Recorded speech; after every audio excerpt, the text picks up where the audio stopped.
May pasaring nga mga kababayan si Ping Lacson kay Senator Bato de la Rosa. Bukang siya ang tinuturo niya mga kababayan na nasa likod ng kaguluhan daw sa Senado. Although hindi niya mapangalanan mga kababayan dahil naduwag na siguro ang kanyang pinapalabas. Sino ba ang nakikinabang ng gulong ito? Hindi niya mabanggit-banggit ang pangalan ni Bato mga kababayan. Pero ang sabi niya, alam niyo na kung sino. Sino daw nakinabang sa gulong ito? Nakaalis na si Bato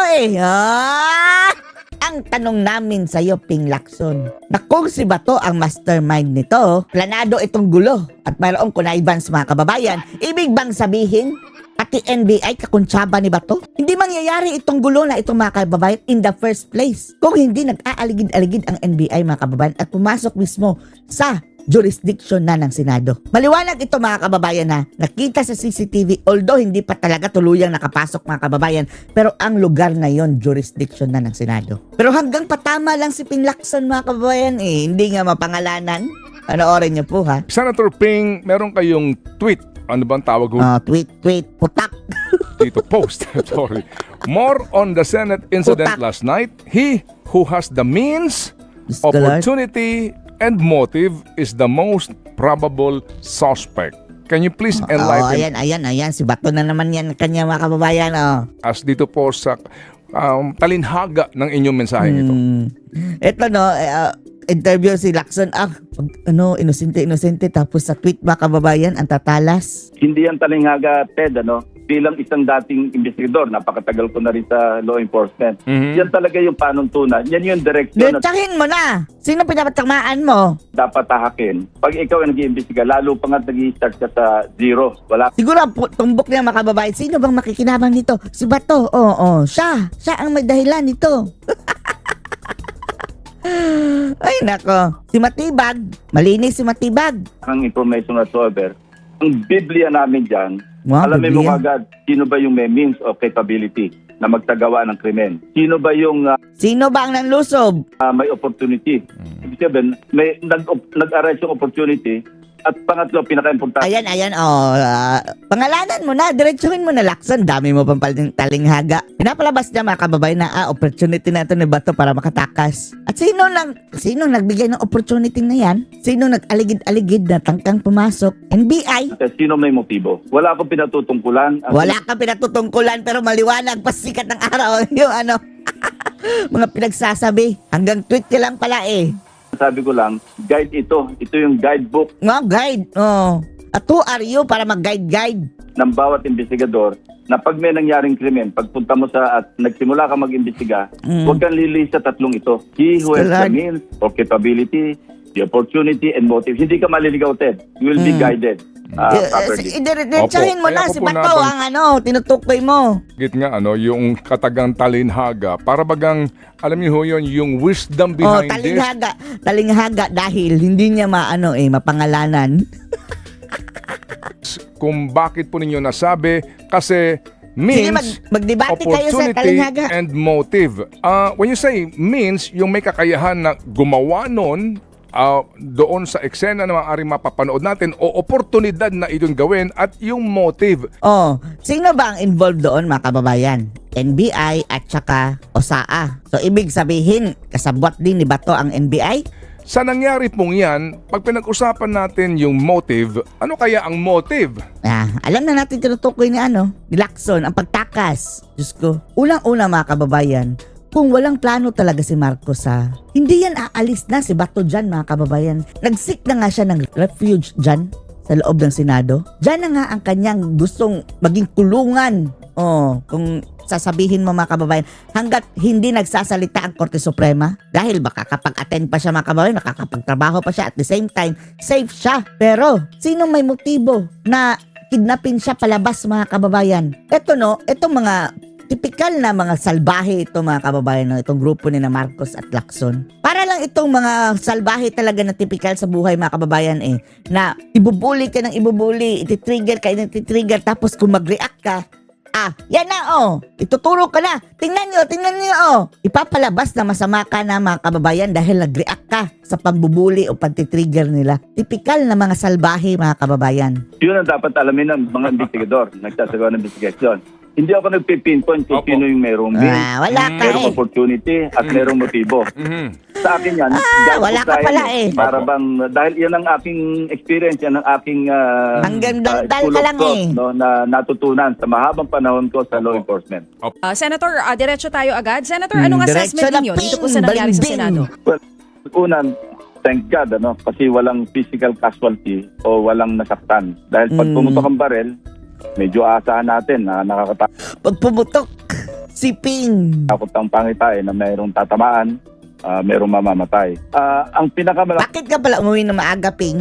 casualty rito, yung Senado, yung institution. And it may extend even to the executive department. Alam nyo kung sino sa Larain? Kayo!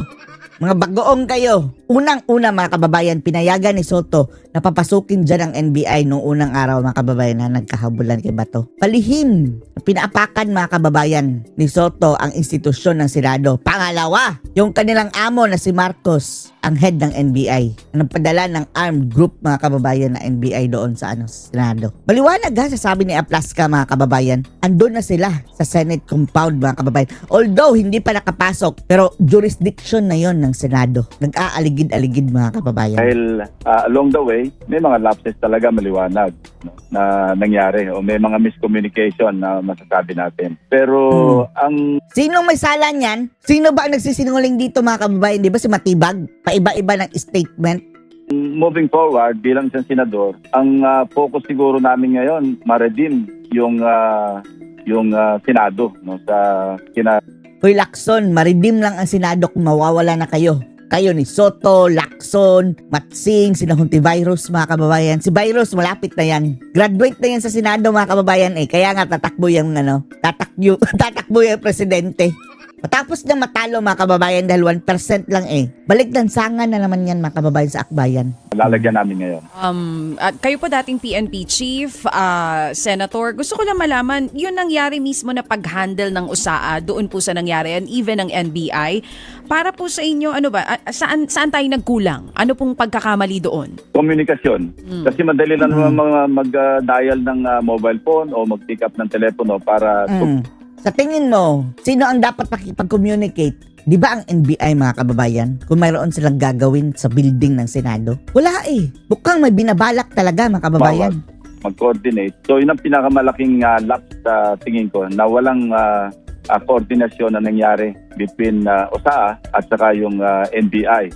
Dahil ang usaping ito ay pwede natin i-confine muna, no? As far as the operational aspect na nangyari ng Miyerkules ng gabi doon sa dalawang ahensya. Kung nagkaroon ng isang mahigpit o malapit na koordinasyon o komunikasyon sa dalawang panig, palagay ko na iwasan yung papapuputok ng baril. Oo, kasi pag magkaiba po yung kwento nila at ngayon nagsisisihan tong NBI maging ang USAA kung sino ba talaga po ang may sala dito. Senator, nung pong time, ito isa rin sa pinaluluta ngayon. Nung time na nangyari po ito, mapapansin natin, majority ng senators, nandoon po sila lahat. Nasaan po kayo? Ang nakita lang namin video kay Senator Tito Soto. Kayo po, nasaan kayo? Anong oras kayo umalis ng Senado? Natiktikan mo ba, Ping? O napindutan ka? Bagoong ka eh.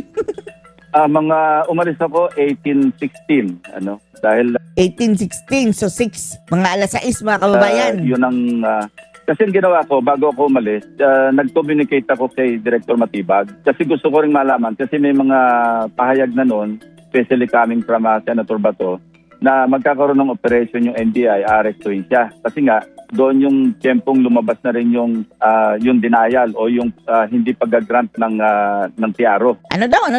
Na noon, dahil yun ang mga umalis ako 18-16, dahil yun ang kasi ang ginawa ko bago ako umalis, nag-communicate ako kay Director Matibag kasi gusto ko ring malaman kasi may mga Ayan, kausap pala niya mga kababayan si Matibag.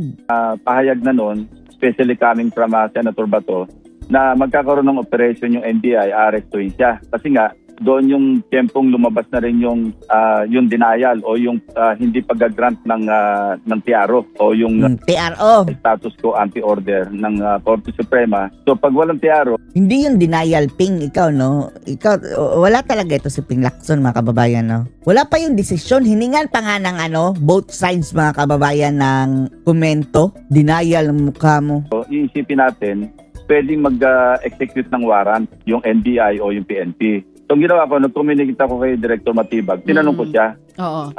sabi ko, between us, pwede bang maipagkatiwala mo sa akin kung i-execute ninyo yung warrant of arrest against Senator Bato? Maliwanag yung sagot niya, wala pong instruction. Maniniwala na sana kami pero kakampon kayo Pero naka-ready naman po kami kung sakaling bumaba yung instruction. Maybe he was referring to DOJ kasi ito yung mother. ayan mga kababayan. Naka-ready sila just in case bumaba yung instruction. So, kung mayroon talaga palang instruction pala mga kababayan, talaga, huhulihin nila si Bato. Kahit walang ng Supreme Court mga kababayan, hindi nila aantayin. Pati nga si Ping, tinwist na naman mga kababayan, bendalo na naman, denial daw ng Supreme Court ng TRO, samantalang pending pa naman mga kababayan yun. Hindi naman yun denial. Walang denial pa nun mga kababayan, kundi pending. Department niya o sa mas mataas na kinaupulan. So knowing that, sabi ko wala mangyayari. So tumuloy na ako umalis at pinabilinan ko yung mga staff ko kasi at that time nagsisimula na mag-lockdown dahil nga siguro sa ina-anticipate nila na magkakaroon ng intrusion o kung ano man yung pamamaraan na gagawin ng law enforcement para ma-serve yung warrant of arrest. So, ganun na nangyari. So, lumabas ako sa gilid doon sa GSIS kasi napakaraming tao doon sa harap. So nagmadali ka pala.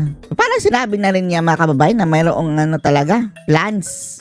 Oo. Sa main gate. Sabi ko sa driver, dito na tayo, kumaliwa ka na dyan. At napansin ko nga na merong Blue Guard at saka merong NBI na nakatalaga doon sa gate ng papunta GSIS. So yun ang, at kinonfirm naman ito ni Director Matibag, sabi niya, bilang paghahanda, meron kaming advance team doon sa GSIS.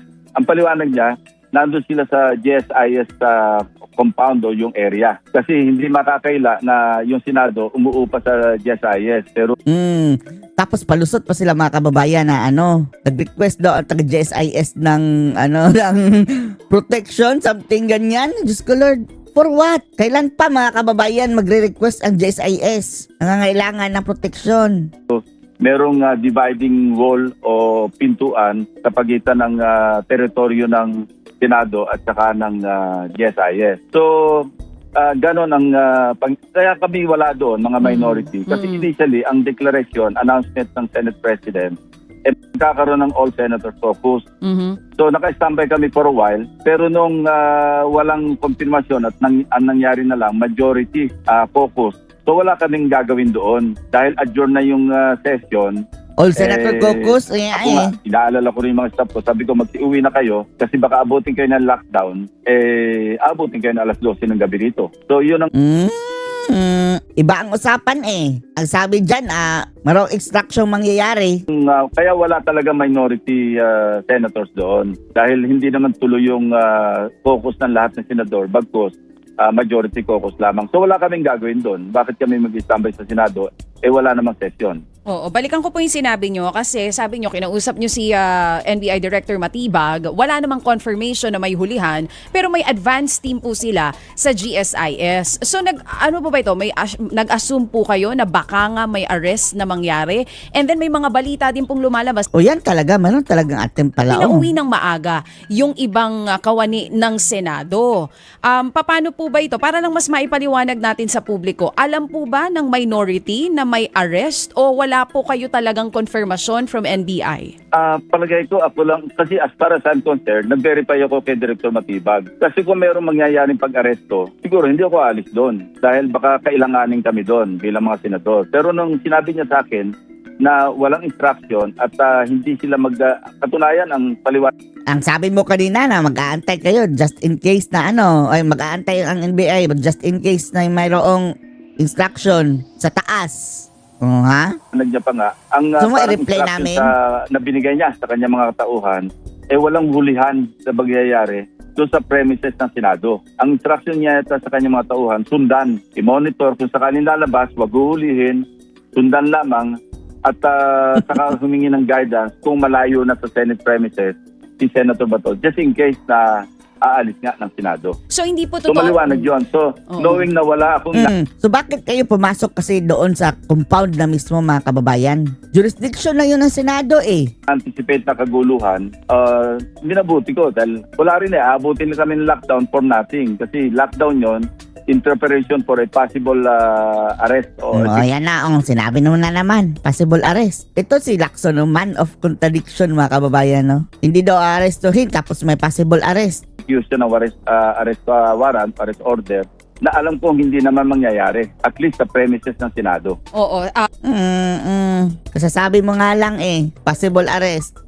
Kayo po, Ayoko na maibahagi yun sa aking mga kasamahan kasi ang paunang salita ko kay Director Matibag, between us lang ito, baka pwedeng yung tanong ko sa iyo, mag-execute ba kayo ng W o ng warrant of arrest? Ang sagot niya, walang instruction, walang mangyayaring hulihan. ayan, at least para malinaw lang po. Senator, kung kayo po at may... DJ, Yes po. dugtong ko lamang Sige po. sa amin, napaka-unfair yung insinuation na ginawa kaagad ng aming kasama sa mayorya. No, ayan, sinisi na naman sa Cayetano. Alam naming may mangyayari. Kami, nilahat nga kami eh. Kaya kami raw umuwi ng maaga, sila naiwan doon para bang iniwanan namin sila sa ere.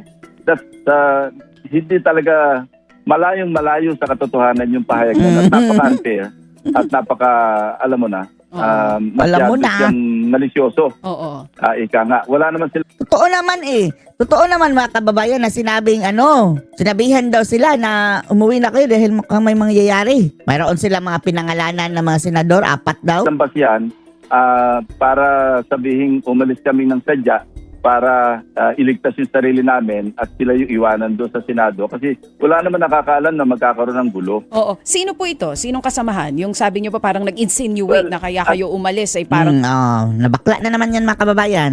may mangyayaring hulihan. Hindi yan At mapapangalanan. the very least, yung dalawa, Senate President Alan Cayetano at saka si Senator Amy Marcos. Sila yung narinig namin nag-insinuate ng ganun eh.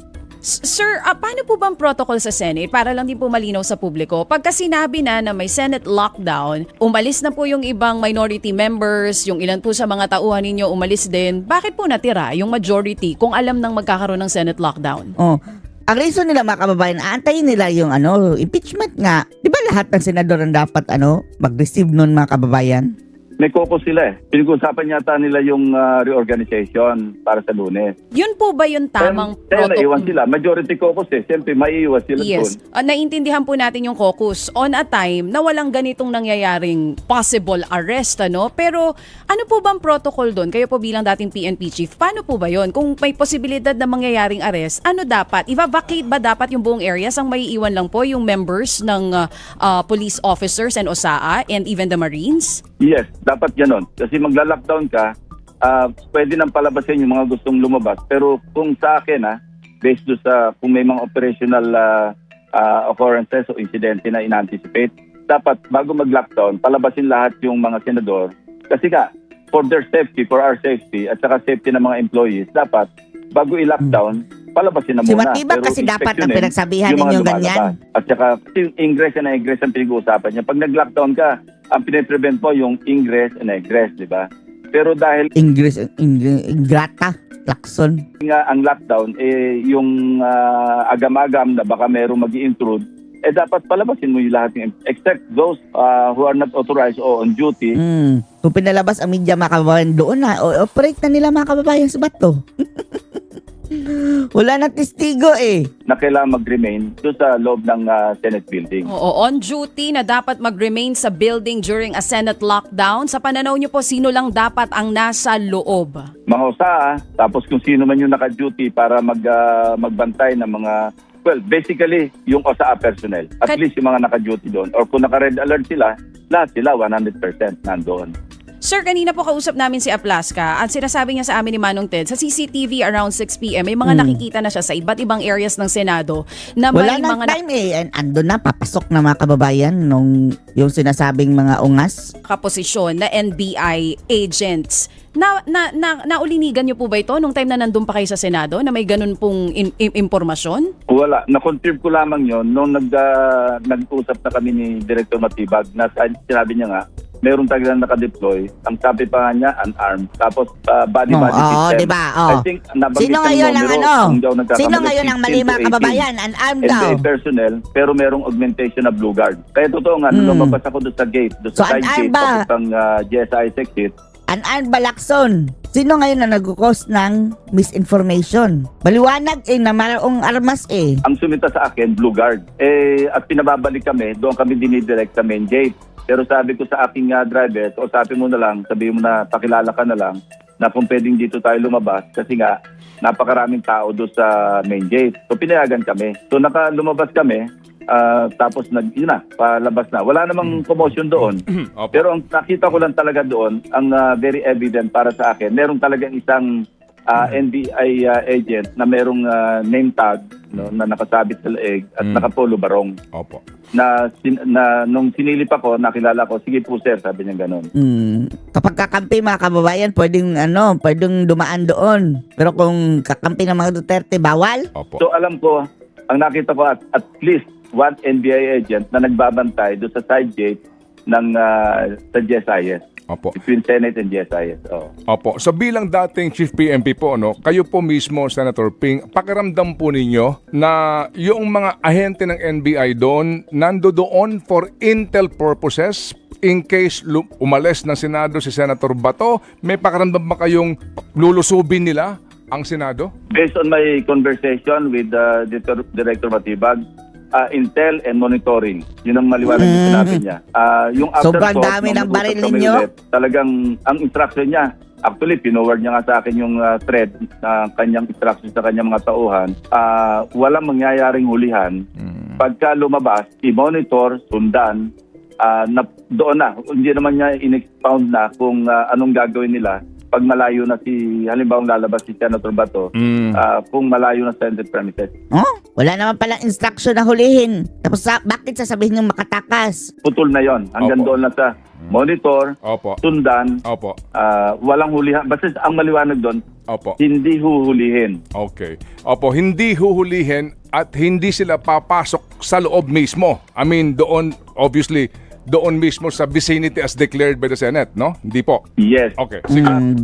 Tapos, anong sabi ni Aplaska? Kitang-kita sa CCTV na ando na sila. Kaya nga sanabi ko, miscommunication or lack of communication, absence of communication. Kung ito na i-communicate ni Director Matibag kay General Aplaska o sa liderato ng Senado na ginagarantiyahan namin, meron kaming tauhan dyan, pero wala sa Senate compound, andyan lang sa GSI side. Oh, yan. Sabihin mo yan kay Matibag at sabihin mo yan doon sa investigation. Kasi ang justification ni Director Matibag at pinadala niya rin sa akin yung kopya ng letter ni GSI General Manager. Diyos ko Lord, wag mo na kaming ululun nga dyan sa letter. Ano po protektahan ng NBI mga kababayan dyan sa GSIS? At yung security purposes, police. Veloso. Meron talagang request Opo. yung GSIS Ay, General nako, Manager na wag naman kami lokohin sa mag-deploy request. ng tauhan ng NBI doon sa GSIS side Opo. ng building. Oo. Sige. So, Sir Senator Lacson, kunin ko lang po ang inyong experience, maturity, and logic. Logic Gagawin ba ba ito si Lacson? ng mga ahente ng Estado yung sinasabi ni Senator Amy Marcos na instruction daw ni Pangulong tama? Narinig ho? Ginawa na nila kay Tatay Digong yan, ha? Handaan ninyo, ginawa na ng Tatay Digong yan. Ginawa nila na yan kay OJC. So how come na hindi nila magagawa yan ulit? Pa ninyo yun, yung mamatay na ang sino mamatay, basta arrestuhin nyo yan, mga ganun pong usapin na talagang may instruction daw po. Ano man ang mangyari, hulihin nyo si Bato kahit na may mga madisgrasya. Tingin nyo ho ba gagawin yon? Si Amy nagsabi yan, ha? Kasuhan niya si Amy. Kilala niya kapatid niya. Alam niya kaliskis ng kapatid niyang Ng NBI o maging Ngagva. ng kasalukuyan pong executive head ng ating gobyerno? Categorically, no. Imposibleng mangyari yun. Kasi kung gano'n ang Imposible. instruction, hindi ganyan na nangyari. Talagang nilusob na yung buong Senado at masaktan na kung sino masasaktan. Kaya napakalayo sa katotohanan Naduwag. yung pahayag ni at napaka-responsable yung pahayag ni Senator Amy Marcos. Sige, pahuli niyo si Amy. Do you agree with your Pahuli niyo si present Amy. Senate President na at that time, the Senate was under attack? After 2010, Dahil inamin naman ni General Mau Aplasca na siya yung unang nagpaputok ng warning shot. So pag under attack, inattack ka, ikaw ang pinaputukan at gumanti ka ng putok. So Gumanti nga sila 5 beses at pumasok na doon sa compound. yun lamang magpapatotoo na hindi under attack ang Senado. No? Nagkasali kayo sa mga doon sa mga attackers na grupo. Siguro yun yung kanyang pag-express ng kanyang Under attack by Marcos ito mga kababayan. Huwag niyo na kaming lokohin balingbing, pinky. Alam na namin ang kaliskis ninyo Gawaing Marcos ito mga kababayan emosyon na under attack kami, kaya kami ganitong situation. Well, that's his opinion. Sabi ko nga, Ted, we can hear as many versions as there are witnesses and even non-witnesses. Depende sa kung anong perspective ang pinanggagalingan o kung ano yung gusto niyang paniwalaan. Marami tayong maririnig na account dyan. Mga pahayag, mga opinion, haka-haka. Napakaraming version as there are witnesses and even non-witnesses na magpapibigay ng pahayag. Yan ang marinig natin, Ted. Malilito tayo. Ang sa akin lamang, hintayin natin yung ginagawang investigasyon. Bakit nagsasalita ka na? Nagdadaldal ka na dyan. I-base ito sa facts. Meron tayong CCTV, meron tayong testimonya na makukuha sa mga talagang eyewitnesses accounts. Doon na lang tayo manalig at abangan na lang natin kung ano ilalabas sa investigation. Opo. Yun ho bang CCTV na binabanggit ninyo? Yan mga kababayan, matinding twisting din yan. Sinabi daw ni Aplasca na wala. Samantalang fake news naman mga kababayan. Walang sinabi si Aplasca na walang CCTV. Kayo ho ba mismo will be interested to really view it mula sa simula hanggang sa mata? Nagsubmit na daw mga kababayan ng CCTV. Tapos kasi may mga kumakalat ngayon na video na may isang umano ay nasa Senado na nagsasabi na itago nyo CCTV. Si Jinggoy. Pero kinlaro na yun ni Jinggoy mga kababayan. Ang meaning niya, isecure ninyo. At hindi na yan issue mga kababayan. Andun na sinabit na ang mga CCTV. Narinig ko rin yon. Hindi ko alam kung totoo yon. Pero napakalaki ng contribution sa pagkalap na ebidensya yung CCTV footages from start to finish.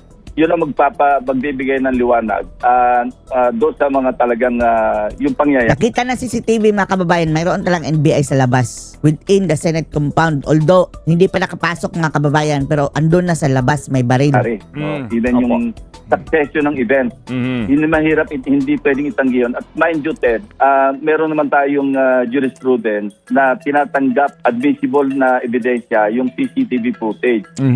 Ito'y natatandaan ko to sa debate namin doon sa pag-amend nung 4200 ba yan, yung Wiretapping Act. Ito sinalakso kapag jurisprudence na pinag-uusapan. Wala tayong tiwala mga kababayan dahil alam nating mga bendalo na ito, mga itbulaga ito Yung Opley versus Torres, pagka sinabing reasonable expectation of privacy, meaning pag ang CCTV nasa isang public place, ay Diyos ko Lord, kung knowledge naman yan Lacson. hindi pwedeng sabihin violation ng iyong privacy. Na ikaw na ako Nonsense. Out of topic ka na Lacson, hindi ito tungkol sa privacy ng CCTV footage. Kaya nga yung mga pulis, diba, pag merong robbery hold up, halimbawa, sa isang tingnan nyo mga kababayan, kung saan na napupunta. May masabi lang. Ginagamit na ebidensya talaga kasi nga, wala namang nakikipag sa'yo na hindi yan pwede gamitin. reasonable expectation of privacy para wag mo expectin na may privacy ka pag ikaw Ay, nasa Diyos ko, isang public Lord. place. Opo, yes Kasi sir. dapat maliwanag yan sa umiiral May nakikipagdebate ba sa'yo, Lacson? Na hindi yan dapat ilabas dahil sa privacy? Wala naman. na jurisprudence. Okay, Senator Ping, meron kayong tweet. Ano bang tawag ho? Tweet, putak. Dito post. Sorry. More on the Senate incident Putak. last night. He who has the means, Diyos ko, Lord. opportunity, and motive is the most probable suspect. Can you please enlighten Ayan. Si Bato na naman yan, kanya mga kababayan. us dito po sa talinhaga ng inyong mensaheng ito? Ito interview si Lacson. Inosente tapos sa tweet mga kababayan, ang tatalas. Hindi yan talinghaga, Ted, bilang isang dating investigador, napakatagal ko na rin sa law enforcement. Yan talaga yung panuntunan. Yan yung direksyon na Detsahin mo na! Sino pinapatamaan mo? dapat tahakin. Pag ikaw ay nag-iimbestiga, lalo pa nga nag-i-start ka sa zero. Wala Siguro tumbok niya mga kababayan. Sino bang makikinabang nito? Si Bato. Oo, siya. Siya ang may dahilan nito. Ay nako. Si Matibag. Malinis si Matibag. kang information whatsoever. Ang Biblia namin dyan, Wow, alamin mo Biblia. agad, sino ba yung may means of capability na magsagawa ng krimen? Sino ba yung Sino ba ang nanlusob? may opportunity? Ibig sabihin, may nag-arise yung opportunity. At pangatlo, pinaka-importante, Ayan. Pangalanan mo na. Diretsuhin mo na, Lacson. Dami mo pang talinghaga. Pinapalabas niya mga kababayan na opportunity na ito ni Bato para makatakas. At sino nagbigay ng opportunity na yan? Sino nag-aligid-aligid na tangkang pumasok? NBI? sino may motibo? Wala akong pinatutungkulan. Wala ka pinatutungkulan pero maliwanag pa sikat ng araw. Yung mga pinagsasabi. Hanggang tweet ka lang pala eh. Sabi ko lang, guide ito. Ito yung guidebook Mga guide. Oh. At who are you para mag-guide-guide? ng bawat investigador na pag may nangyaring krimen, pagpunta mo sa at nagsimula ka mag-imbestiga, huwag kang lilis sa tatlong ito. He who has the means or capability, the opportunity, and motive. Hindi ka maliligaw, Ted. You will be guided properly. Diretsahin mo Opo. na Kaya si po Bato natin- ang tinutukoy mo. Git nga yung katagang talinhaga, para bagang alam niyo ho yun, yung wisdom behind this. Talinghaga dahil hindi niya mapangalanan. Kung bakit po ninyo nasabi, kasi Sige, means, magdebate kayo sa opportunity, talinghaga. and motive. When you say means, yung may kakayahan na gumawa nun, doon sa eksena na maaaring mapapanood natin o oportunidad na itong gawin at yung motive. Sino ba ang involved doon mga kababayan? NBI at saka OSAA. So ibig sabihin, kasabwat din ni Bato ang NBI? Sa nangyari pong yan, pag pinag-usapan natin yung motive, ano kaya ang motive? Alam na natin tinutukoy ni Lacson, ang pagtakas. Diyos ko, unang-una mga kababayan, kung walang plano talaga si Marcos hindi yan aalis na si Bato dyan mga kababayan. Nag-seek na nga siya ng refuge dyan sa loob ng Senado. Dyan na nga ang kanyang gustong maging kulungan. Kung sasabihin mo mga kababayan, hanggat hindi nagsasalita ang Korte Suprema, dahil baka kapag-attend pa siya mga kababayan, nakakapagtrabaho pa siya, at the same time, safe siya. Pero, sino may motibo na kidnapin siya palabas mga kababayan? Itong mga tipikal na mga salbahe ito mga kababayan, itong grupo ni na Marcos at Lacson. Para lang itong mga salbahe talaga na tipikal sa buhay mga kababayan na ibubuli ka ng ibubuli, ititrigger ka ng ititrigger, tapos kung mag-react ka, yan na ituturo ka na, tingnan nyo ipapalabas na masama ka na mga kababayan dahil nag-react ka sa pambubuli o pagtitrigger nila. Tipikal na mga salbahe mga kababayan. Yun ang dapat alamin ng mga investigador, nagsasagawa ng investigation. Hindi ako nagpipinpoint kung Opo. sino yung merong means, Wala ka merong opportunity, at merong motibo. Sa akin yan, wala ka pala para bang, dahil yan ang aking experience, yan ang aking Hanggang daldal school ka of lang thought, no, na natutunan sa mahabang panahon ko sa law enforcement. Opo, sige po. Well, ngayon po naman lahat ng mga pahayagan, headline ito, na sa gitna po ng nangyari pong kaguluhan, putukan, kalituhan, nakalabas ng Senado si Senador Bato de la Rosa. Opo. Yun hong pangyayaring yun, ano po ang inyong masasabi? Well, again, there will be as many legal opinions as there are lawyers expressing their opinions. Kagaya mo na, dumagdag ka pa. Sa isang banda, kasi napakinggan ko yung interview mo kay Attorney Gilbert Andres. At ako, nung marinig ko yung ako, hindi ko matatawaran yung kanyang kakayanan pagdating sa pag-interpret o kaya pagpapahayag Yung na naman niya na Andres mga kababayan, yung dilaw na dilaw. tungkol sa batas, sumira ng batas. Kasi napanood ko yung kanyang doon sa ICC. At doon nga, nakapag-tweet nga rin ako doon. Talagang believe. Wait. Putak na naman mga kababayan. By the way, yung Andres, yun ba nagsabing ICC hindi daw local court? Ay, hindi daw foreign court mga kababayan? Local court daw yan. Diyos ko Lord. Tingnan nyo mga legal luminaries itong si Ako sa Lacson. kanya dahil nung nilatag niya yung ebidensya ng prosecution, kasi siya yung tumatayong representative ng mga victims ng EKJ o EJK. Talagang bilib ako sa kanya. Kaya interesado ako marinig yung kanyang mga pahayag. Sa isang banda, dahil sabi niya doon, at maliwanag ang kanyang interpretation sa 9851, parang, alam mo, hindi talaga definite yung definition doon sa Section 17 saka Section 18. Ano? Sabi niya, Wag mo kaming diskussan ng mga Republic Act kayo, mga itbulaga kayo. walang order na lumalabas sa domestic court, pwedeng isakatuparan o implement. Tingnan nyo, kahit walang ano kayo, siniswerte? Hindi pa nga nagsasalita ang Supreme Court niyan, pinangunahan nyo na. Hindi na daw kailangan mga kababayan ng domestic court. Diyos ko Lord, baliwanag doon sa Rome Statute. I-execute yung ICC warrant. Hoy, kinlaro na yan, Lacson, ni nung Supreme Court dati, nung umalis tayo mga kababayan, na hindi parte ng ating konstitusyon itong ICC. So, hindi yan ibig sabihin connected na tayo ng bituka. It's up for us to decide talaga, Korte ng Pilipinas. Kasi bound naman tayo ng treaty nung araw na naganap yung mga EJK, supposedly EJK. Sa isang banda naman, pag narinig mo naman yung version ng ibang abogado, sinasabi nila, hindi, kailangan dumaan sa domestic court. So, wala pang jurisprudence yan, Ted. Pinag-aralan namin ito ako, personally. Wow, wag ka na makisali, Lacson. Inalam ko ito kasi noong nagkaroon ng Senate Resolution number 44.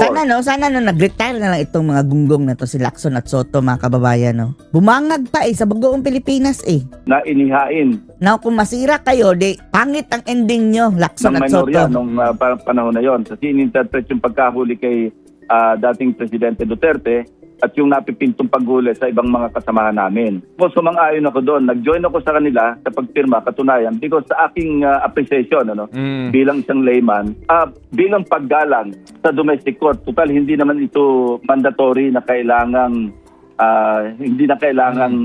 dumulog sa domestic court o the other way around na At wala talaga mga kababayan, hindi talaga yan nakasakad sa ating saligang batas. Na luluhod na lang tayo sa korte ng ibang lahi. kailangan dumulog. So sa aking interpretation, dahil wala pa namang jurisprudence, kaya nga Nobel case ito, mabuting na andyan sa Korte Suprema, sila mag-i-interpret ng Constitution. Kasi nung inaral ko ito, Ted, along with my legislative staff, binangga namin ito sa provision ng Constitution, doon sa Bill of Rights, na kung saan, Delikado ito mga kababayan kung sila ang mag-aral-aral dahil iba ang pumapasok sa kanilang isip mga kababayan Kung paano makahanap ng butas. mahalaga nila, binibigyan ng halaga yung ating Philippine Court, na yun lang ang parang susundin natin na mag-i-issue ng sabihin natin corresponding order subsequent to the ICC warrant of arrest, which is an international warrant. Pero ang ICC kasi, Ted, dahil sa nakita natin sa ginawa kay dating Presidente Duterte, hindi na nila binigyan ng pagtingin ng halaga na maghintay pa ng order galing sa isang domestic court. Agad-agad kinuha nila, pinadala. At ang ICC naman, basta't nasa kanila na, wala kaming pakailan kung paano yung nila rito kasi pag naandito na, meron kaming jurisdiction. So, yan ang gusto nilang mga kababayan. Yan ang gusto nilang mangyari din kay Bato. So masisisi mo ba si Bato na magpumiglas? napakainam ng itakil na agad ng Korte Suprema yung mga pending petitions na inihain ni Senator Bato. Hindi lang kay Bato, kay Tatay Digong mismo. Huwag niyang sabihin moot mga kababayan ha. Dahil si Tatay Digong andun pa rin nakakulong. Habeas corpus mga kababayan ang petition.